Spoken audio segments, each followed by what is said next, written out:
Greetings, YouTubers! The 80s brought about the rise in popularity of many subgenres, and one of the most popular was what we call swords and sorcery. We've covered quite a few of these films in our previous 3 episodes, but due to popular demand, we're back with a 4th entry in our series. And with the more popular and more watchable films already covered, today's episode is going to get weird. So grab your magical ambulance and skimpy battle gear, because the 80's Emporium begins now.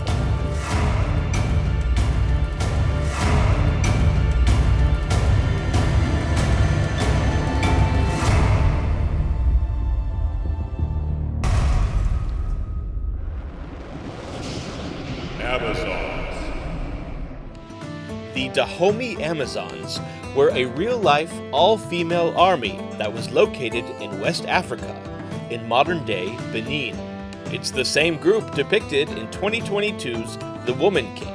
The Dahomey were the inspiration for 1986's Amazons, the 6th of the 9 Roger Corman films that were produced in Argentina in the 1980s. Unfortunately, this low-budget film features very little similarity to its source material. Our heroine, played by Mindy Miller, who once dated Elvis, goes on a journey, accompanied by Penelope Reed, to find a magical sword, the one thing that can defeat an evil warlord with magical powers. We'll be back with the sword. But Amazons has been widely criticized for its flat story, boring cinematography, and pointless subplots. Still, there's no denying that Amazons does have one thing going for it: lots and lots and lots of nudity.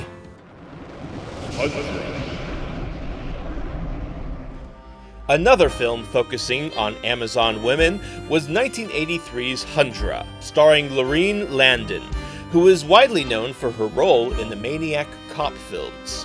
When Hundra learns she is the only surviving member of her all-female tribe after a surprise attack, she is forced to undertake a quest to find a man to help her continue the tribe's bloodline. If Hundra reminds you of Conan the Barbarian at all, that might be because many of the props, costumes, and sets from that film were purchased by producer John Ghaffari for use in this movie. Greenlit without a script, director Matt Cimber would write the scenes for the next day, every evening. Hundra is certainly among the better reviewed female-led swords and sorcery films of the era. It's certainly more successful in its feminist message than Amazons, and Landon does all of her own stunts, which was a rarity for these films. The score for Hundra was composed by none other than Ennio Morricone, who would become one of the most celebrated composers in cinema history. Hundra also inspired a 1988 computer video game, which was released in Spain. Thor the Conqueror. Ator, Hercules, Red Sonja, the Barbarians. If you haven't figured it out by now, one of the hottest places to film swords and sorcery movies in the 80s was Italy. Another film shot in Italy is 1983's Thor the Conqueror, which is one of the lowest rated swords and sorcery films we could find on the entire internet. If you're a fan of Norse mythology or Marvel superheroes, please be advised that this Thor has no association with either. The film's biggest criticism was Thor's extreme unlikability. He is unintelligent, an overt misogynist, and commits various heinous crimes. Thor actor Conrad Nichols and director Anthony Richmond would work together many more times in the future. Thor the Conqueror was written by Tito Carpi, who also penned another film called Sinbad of the Seven Seas. Sinbad of the Seven Seas. 4 years after the adventures of Hercules, actor Lou Ferrigno returned to the genre in Sinbad of the Seven Seas. The movie opens with a title card explaining that the film we are about to watch is based on a satirical short story by Edgar Allan Poe called The 1002nd Tale of Scheherazade. But the final film bears little to no resemblance to Poe's work. This movie, which focused on Sinbad's quest to find 4 magical gemstones to save both his town and a princess from an evil sorcerer, was a disaster behind the scenes. While it was originally written by Cosi as a movie, it was then reconceived as a 4-episode TV series and filmed in 1986 with a different director.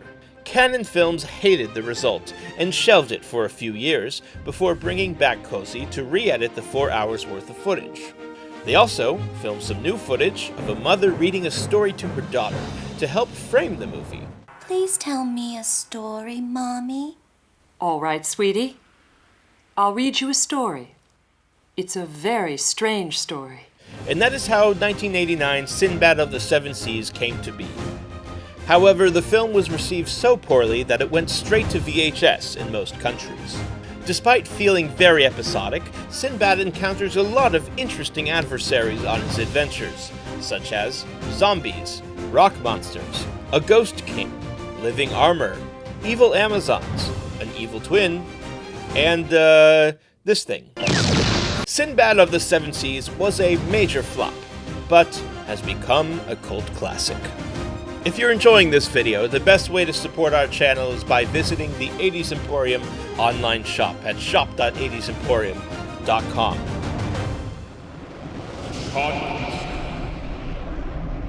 Even if you've watched every other film on our Swords and Sorcery list, nothing can prepare you for 1983's Conquest. Directed by Lucio Fulci, often called the Godfather of Gore, it's one of the strangest films we've ever covered.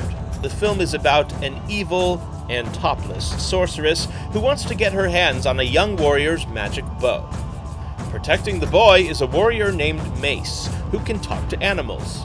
The film includes wolf monsters, nunchucks made of concrete, clones, dolphins, and we hesitate to spoil anymore. Wizards of the Lost Kingdom. Another one of Corman's Argentinian productions was Wizards of the Lost Kingdom. It once again featured Maria Socas, who had appeared in The Warrior and the Sorceress, as well as Deathstalker 2. Apparently, the first cut of the film was under an hour long. To extend the runtime, a 20-minute prologue was added, using footage from other Roger Corman films, such as Deathstalker and Sorceress. The name of the hero in this movie is Kor, not to be confused with Gore, Thor, or Yor. 4 years later, a sequel was released that featured no characters or actors from the first film.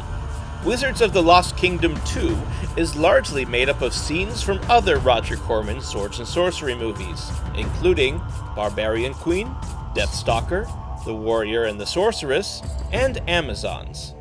But it does feature David Carradine, who we've previously seen in The Warrior and the Sorceress. Both Wizards of the Lost Kingdom films were featured on Mystery Science Theater. Wizards and Warriors. It's time for our first TV show entry on our list, as recommended by our 80's Emporium subscribers.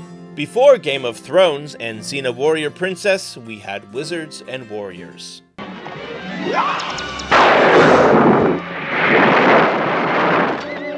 Great shot! Thanks. The series, which aired on CBS, follows two kingdoms who fight against one another with the help of magic. It was cancelled after its first 8-episode season, due to low ratings and its expensive cost of production. However, it did win an Emmy Award for Best Costume Design. Warner Brothers made it available on DVD for the first time in 2014, 31 years after it went off the air.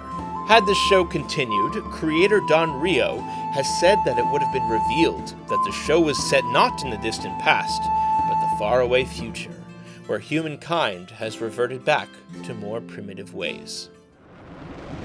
Erik the Viking. Why didn't you come up by the stairs? And now for something completely different. 1989's Erik the Viking was a comedic twist on the genre, directed by Terry Jones of Monty Python fame. It starred Tim Robbins and featured a number of notable cast members, including Mickey Rooney, Eartha Kitt, John Cleese, and Jones himself.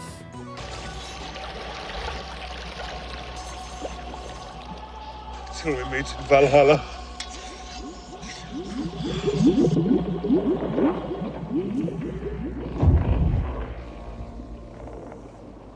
How deep is the ocean?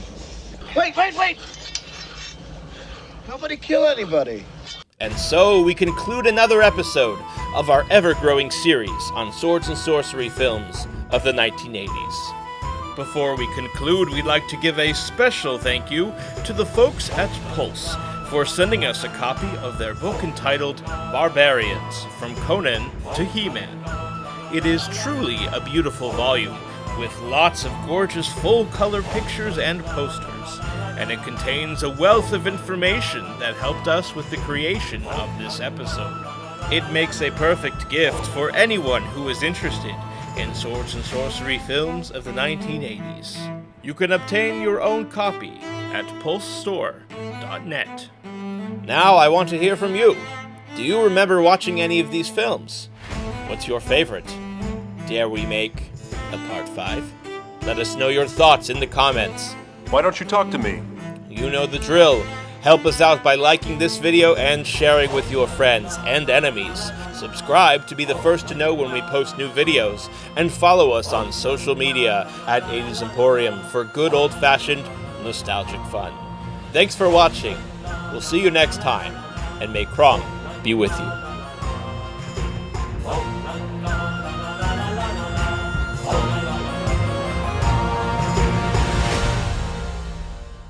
Right here. Come on.